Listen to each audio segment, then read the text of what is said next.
Hi friends, मेरा नाम है सचिन और आप देख रहे हैं टीच डोमेन माय चैनल।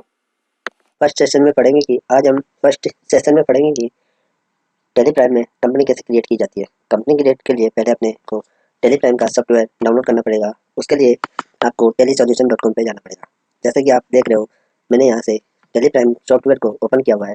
मैं इसको ओपन कर लेता हूँ। तो मैंने पहले इसमें कंपनी बनाई हुई है ABCD@कंपनी। तो अब मैं नई कंपनी बना रहा हूँ, तो मेरे को बेसिकली F3 प्रेस करना पड़ेगा। फंक्शन की जो होती है F3 उसको प्रेस करूँगा, क्रिएट कंपनी पे जाऊँगा, एंटर दूंगा तो एक फॉर्मेट खुल के आया है। उसमें देखो कंपनी डाटा पाथ सबसे ऊपर लिखा होता है, कंपनी डाटा पाथ। ये कंपनी का यूजर वाला यूजर पब्लिश टेलीप्राइम डाटा, ये कुछ ऐसा लिखा हुआ है। इसका मतलब इस वर्जन का नाम है, टेलीप्राइम के वर्जन का नाम है। कंपनी डाटा पाथ टेलीप्राइम के वर्जन का नाम है। बेसिकली नीचे आते हैं, उसमें देखने को मिल रहा है कंपनी नेम। अपन कंपनी नाम डाल देते हैं। जैसे मैं डाल देता हूँ गणपति @ कंपनी, एंटर। जैसे कि मैं एंटर देता हूँ, एंटर देने के बाद यहाँ बता रहा है मेलिंग नेम। मेलिंग नेम क्या होता है? कंपनी का जो नाम होता है वही मेलिंग नेम आता है। यदि हम यहाँ पे शॉर्ट फॉर्म में गणपति का नाम लिखेंगे तो इनवॉइस में जो अपन शॉर्ट फॉर्म में नाम लिखते हैं वही आता है। मेलिंग नेम इनवॉइस नेम को बोला जाता है बेसिकली।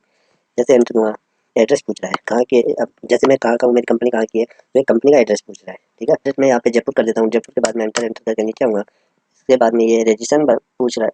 जैसे कि यहाँ पे एड्रेस पूछ रहा है, मैं एड्रेस जयपुर डाल देता हूँ। एंटर देता हूँ, एंटर। कंट्री डालता हूँ पहले।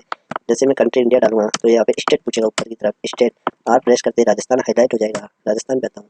जहाँ मेरी कंपनी है जयपुर, तो यहाँ में कंपनी का जो पिन कोड नंबर है, जिस स्थान पे कंपनी बनी हुई है वहाँ का पिन कोड कितना है वो मैं यहाँ पे डाल देता हूँ, एंटर। टेलीफोन नंबर, मेरे को टेलीफोन नंबर डालना है, तो टेलीफोन नंबर 12 अंक का होता है, हर कंपनी में अवेलेबल होता है। 12 अंक का टेलीफोन नंबर डालते हैं। मोबाइल नंबर 10 अंक का होता है। 10 अंक का मैंने मोबाइल नंबर डाल दिया। यहाँ पे एक फैक्स नंबर पूछ रहा है, तो मैं कंपनी का एक कोड होता है उसको फैक्स नंबर बोला जाता है, एंटर। ईमेल आईडी, सभी कंपनियों में ईमेल आईडी होती है, तो अपन यहाँ पे ईमेल आईडी बना लेते हैं,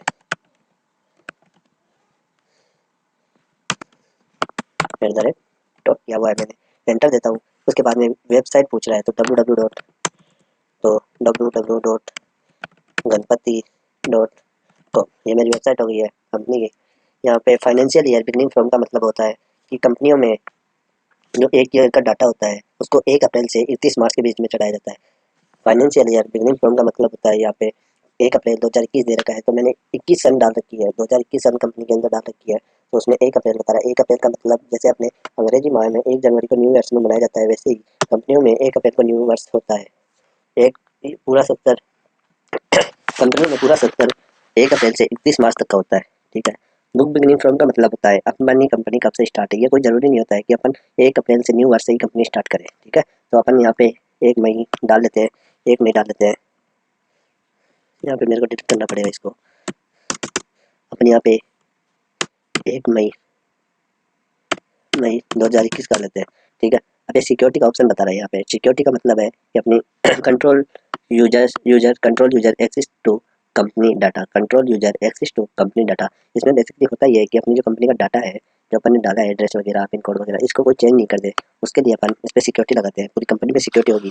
उसके लिए मेरे को F2 प्रेस करना पड़ेगा।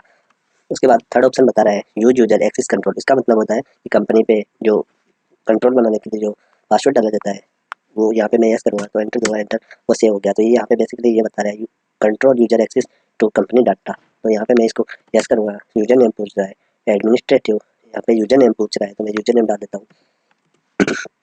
यूजर नेम में यहाँ पे डाल देता हूँ राम। मैंने यूजर नेम डाल दिया। पासवर्ड 123 डाल देता हूँ। Okay, enter enter. ये बेसिस, ये अपनी कंट्री के रुपीज़ का सिंबल है। INR में हमारे यहाँ पे फॉर्मल नेम होता है वो INR है। तो अभी यहाँ पे मैंने राम, जो भी मैंने यूजर नेम दिया था पासवर्ड 123, एक डायलॉग बॉक्स खुल के आया है कंपनी का। तो इसमें अपने को यहाँ पे आना पड़ेगा, enable goods and service tax, GST को यस करना पड़ेगा। यही बेसिकली यही यहाँ पे मेंटेन अकाउंट्स का मतलब बिल वाइज एंट्री, मतलब अपन बिल वाइज बिल एंट्री करेंगे परचेज की, सेल की, उसके लिए दे रखा है। तो इन्वेंट्री में स्टॉक आइटम को मेंटेन के लिए दिया गया है। इन्वेंट्री एंटर देंगे तो GST डिटेल्स का फॉर्म आएगा, तो उसमें देखेंगे स्टेट अपना राजस्थान है। रेगुलर कंपोजिशन का मतलब होता है, रेगुलर मतलब जितनी भी पार्टियाँ होती है सभी, मतलब यहाँ से GST डिटेल्स का एक फॉर्मूला खुल के आया है। उस GST डिटेल्स का एक लिस्ट बन के आई है। उस लिस्ट में अपन देखेंगे GST registration details, GST registration details डालेंगे। यहाँ पे अपने को रेगुलर में रखना है, रेगुलर तो कंपोजिशन में, तो कंपोजिशन में रखेंगे। यदि अपन अदर टेरिटरी से है तो यहाँ पे यस करेंगे, उससे यूटी टैक्स कलेक्ट होता है स्टेट टैक्स की जगह, तो अपन इसको नहीं रखेंगे अभी। जीएसटी एप्लीकेबल फ्रॉम 1 मई से जीएसटी लागू हो जाएगी अपनी कंपनी पे। यहाँ पे जीएसटी टिन डाल देता हूँ मैं 08, तो 15 अंक का होता है जीएसटी टिन। 08 स्टेट कोड है, जैसे RJ14 अपने जयपुर का बाइक नंबर होता है, RJ14 जयपुर जिले का कोड हो रहा है, वैसे ही अपने राजस्थान का कोड, अलग अलग राज्य का कोड अलग अलग होता है, वैसे ही राजस्थान का कोड 08 है। उसी प्रकार से हम 10 अंक के पिन नंबर डालेंगे। क्या पिन नंबर 10 अंक के पिन नंबर होते हैं वो डालते हैं, 2 और 10 12। अब 3 अंक के पिन नंबर मिलते हैं अपने को जीएसटी टिन, वो डालते हैं। ये डालने के बाद एंटर मंथली और क्वार्टरली। यदि जीएसटी रिटर्न भरने के लिए अपन मंथली से भर रहे हैं या क्वार्टरली से 15 दिन से या 45 दिन से, तो वो डाला जाता है। तो बेसिकली हम मंथली से भरते हैं।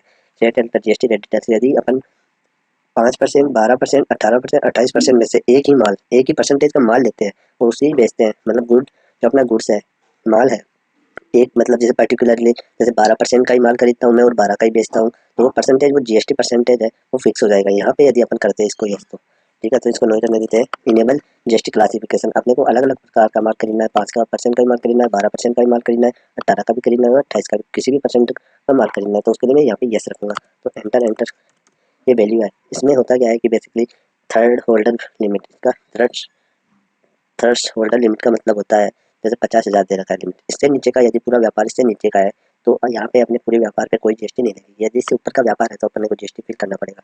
तो एंटर करके इसको सेव कर देता हूँ। तो ये टीडीएस वगैरह अपन अभी नहीं देखेंगे, पेरोल वगैरह, टीडीएस वगैरह, जीएसटी रिपोर्ट्स वगैरह अभी नहीं देख रहे हैं, तो उसके लिए मेरे को कंट्रोल करना पड़ेगा इसको सेव करने के लिए।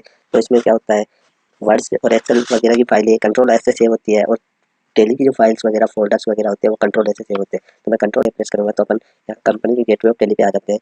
तो यहाँ पे मैं देखता हूँ name of company Ganpati, last date of last entry, no voucher enter. कोई भी अभी तक अपन ने कोई भी वाउचर एंटर नहीं किया है, कोई भी जैसे परचेज का बिल, सेल का बिल यहाँ पे एंटर नहीं हुआ है। पीरियड पीरियड करंट पीरियड 1 अप्रैल से 31 मार्च, मैंने बताया था दोस्तों, ये अपने जो 1 अप्रैल से 31 मार्च का जो 1 अप्रैल और 31 मार्च है ना, वो बेसिकली जो जीएसटी लागू होने की जो डेट है वो है 1 अप्रैल से अपना नया सत्र स्टार्ट होता है। इसका कंपनियों में 1 अप्रैल को न्यू ईयर्स आता है और 31 मार्च को मतलब लास्ट डेट होती है ईयर की। और करंट डेट अपनी जो अपनी कंपनी की डेट डाली है आज 1 मई की डाली है, 2021 सैटरडे है उस दिन का, 1 मई का। ठीक है। तो यहाँ पे देखिए दोस्तों, बेसिकली यहाँ पे ऐड टू दिया हुआ है डेट चेंज के लिए, तो इसको मैं यहाँ से देखूंगा। पीरियड चेंज के लिए डेट, ये कंपनी की डेट चेंज के लिए है, और ये तो मैं यहाँ पे 22-23 करूँगा, तो उसके लिए मेरे को F2 प्रेस करना पड़ेगा। तो यहाँ पे देखिए चेंज पीरियड का ऑप्शन आ चुका है दोस्तों हमारे पास, फ्रॉम कब से कब तक। तो उसके लिए मैं यहाँ पे इस एक को डिलीट कर दूँगा, डिलीट बटन प्रेस करके 2022 करके एंटर दूंगा, और मेरे को यहाँ पे नीचे इन करना है, उसके लिए मेरे को डिलीट करके 3 प्रेस करूँगा, एंटर दे दूँगा। तो देखिएगा दोस्तों यहाँ पे अपना जो 1 अप्रैल 2022 टू 31 मार्च 2023 शो हो रहा है।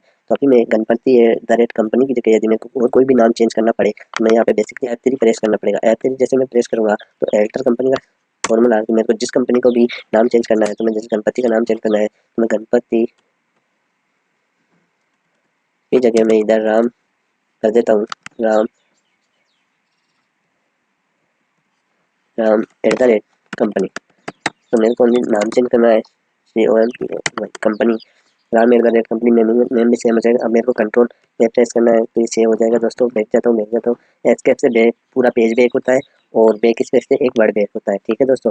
तो अपन क्या करेंगे, अभी मेरे पास 2 कंपनियाँ ओपन है, ABCD कंपनी और राम कंपनी। मेरे को ABCD कंपनी को बंद करना है, तो बेसिकली मुझे F3 का प्रयोग करना होगा। F3 जैसे मैं प्रेस करूँगा, यहाँ पे ऑप्शन शो हो रहा है सट कंपनी में जाऊँगा, जिस कंपनी को मुझे बंद करना है उस पर जाऊँगा। जैसे मेरे को ABCD कंपनी को बंद करना है तो यहाँ पे यस कर दूँगा। तो उसके बाद में देखिएगा दोस्तों, यहाँ पे ओनली राम वाली कंपनी ओपन है, ABCD वाली कंपनी बंद हो चुकी है दोस्तों। तो ऐसे बेसिकली कंपनी बनाई जाती है।